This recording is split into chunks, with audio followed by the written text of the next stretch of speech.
deal. I'm trying to tell you the truth. Somebody needs to give you a wake-up call. You have this little girl, and she's raised by somebody besides you till she's 7. Then you take her back for a year.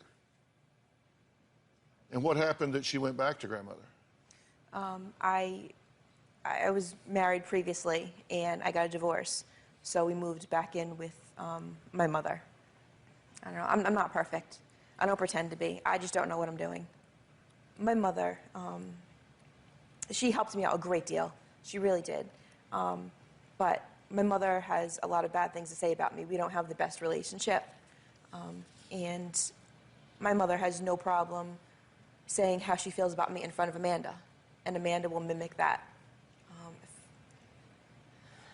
My mother doesn't like, you know, what I do or how I dress. Amanda will say that to a T. You hate on me for the same freaking thing. I dress appropriately. You dress like you don't like what no matter old. What I wear, you don't like it. Because it's too revealing. You are 14 years old. Amanda. Not all of it. How do you feel about the fact that she didn't raise you till you were 7? It hurts and it pisses me off because I never had a mother or a father there for me, and it was my grandmother raising me. To the point where I would call my grandmother mom. How's this going so far for you, just being here today? Not exactly as I would liked. Really? What would you have liked? In a perfect world, I just want you to wave your magic wand and make things better. Yeah, well, sometimes my magic wand can kind of look like a meat cleaver, I guess, because I got to cut certain things out. I've got to do different stuff.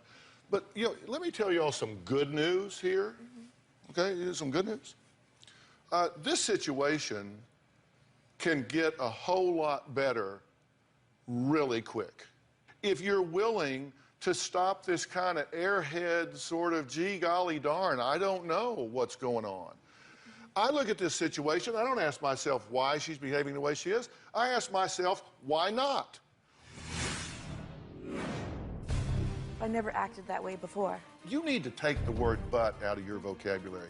Yeah, but, yeah, but, yeah, but. And you're a yeah, but. Amanda has admitted to smoking marijuana, to doing coke behind the school. I smoked weed for 2 to 3 years, from age 11 to 14. Amanda steals everything that she can. She's stolen my jewelry, my clothes, my shoes. Amanda's stolen my money. I stole one necklace. I used to steal energy drinks, cigarettes, weed, money. First time I got arrested, I ran away for a few hours. They had a helicopter, they had search dogs, and they had 3 or 4 different police stations looking for me. Until she's 7, you don't raise her. And you tell me, well, my mother helped out a lot. She was a babysitter. No, she wasn't a babysitter. She raised your daughter. She was a managing conservator of your daughter. You just didn't fill out the paperwork. She raised your daughter. Then you go get her for a year, then you take her back.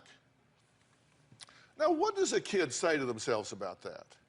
You say, well, I was very young and I had to work and then I was going to school and I... So you had a priority list and she wasn't on it. And then you start having relationships and she's watching these people be physically violent with you, right? Yes. Then they turn and hit her. And do you have any idea what kind of rage festers up inside when somebody is hurting you and you have no ability to make them stop?